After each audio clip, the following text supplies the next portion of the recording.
Recently, I did a grilled cheese episode. That was number 222. A friend of mine asked then if I was going to do a tomato soup recipe to go with it. And I said, sure, why not? Give it a try. So I sort of put together a concept. I thought about how I would approach it. And I guess we're going to see together how well it works.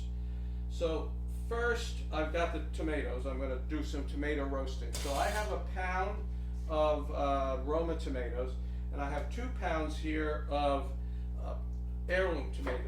Now there's a reason I do this mix. I decided to do this mix is because the heirloom tomatoes tend to be a little bit more on the watery side, and so I wanted to use the balance that out with a little bit of these Romas, which are very fleshy, and so this way we'll get a nice thick soup. So like I said, the first thing I want to do is I'm going to cut these up so that I can roast them. Cut them up, stick them in a big bowl, and by the way, I have my oven set at 400 degrees, so that's the temperature that I'm going to roast at. Got my olive oil out here. I'm going to hit them with olive oil and salt and pepper. I also have 4 cloves of garlic that I'm going to put in, and I'm going to roast those also. So here I'm just going to drizzle some olive oil on top.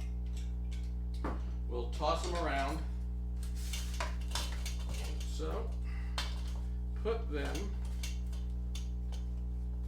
on this oven pan that is got some parchment paper on it, so it's a less cleanup. And all the ends, open ends facing up. Throw the garlic on. Now hit them with some salt and pepper. Now I'm gonna cook these, but I don't need to cook them all the way. I just want to get some nice roast flavor on them, but there's a lot more cooking that's going to be involved, so I don't need to cook them all the way right now.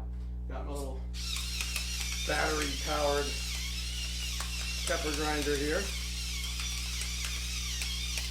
So these are set. I am going to now stick them in that 400 degree oven and watch them. Probably take 20-25 minutes and then we'll come back.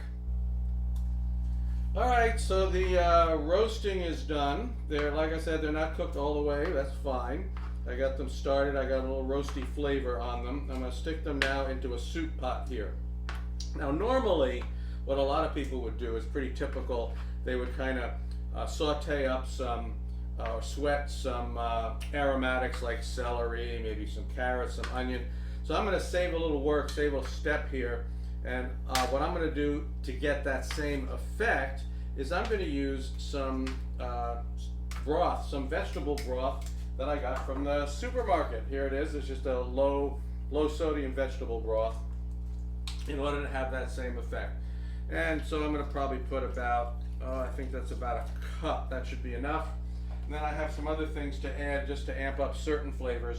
I have some few sprigs of thyme. I have a bay leaf. And then, of course, this is actually a tomato basil soup. So I have about 2/3 of a cup of fresh basil. And I'm just tearing that up, and I'll throw that in there. You can throw it in stems and all. It's not a big deal. And that's going to be brought now. I'm going to bring this to a simmer. I'm going to let it cook for a while until everything is fully cooked, and then we'll come back for the next step. Okay, so now those tomatoes and everything, they're all cooked completely through. And at this point, what most people would do at this point, they would just stick this in a blender and blend everything up together and grind everything up. What I'm going to do is I'm going to use a food mill to remove the seeds and the skins, etc., because I don't want to release that potential bitterness into the soup. And so the food mill comes with different plates. I'm going to use the finest plate, because what I want to do is I want to make it really smooth, and I just want to get all of that stuff out of it.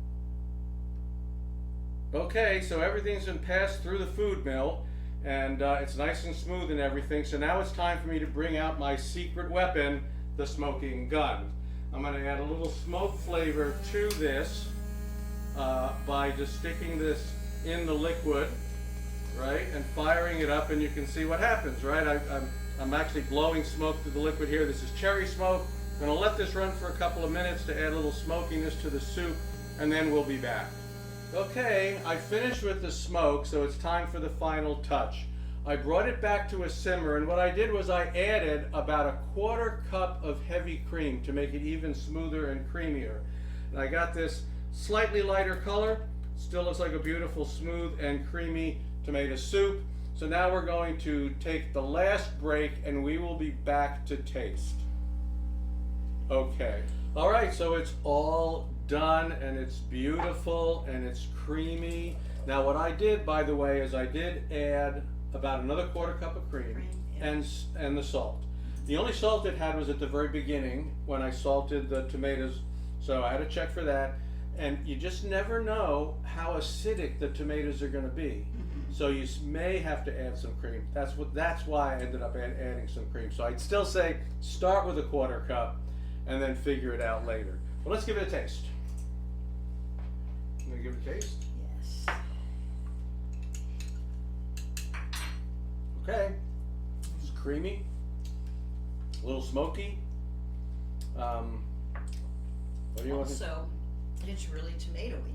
Oh yeah. It still has that nice, very fresh taste from the tomatoes. Right, and like I said, and I took a shortcut with I didn't put the extra veggies in. I used some vegetable broth instead. That seemed to work okay, right? Yes, absolutely. Alrighty. Well, there you have it, folks. This is roasted tomato basil soup that we are going to enjoy for our dinner, and we will see you next time.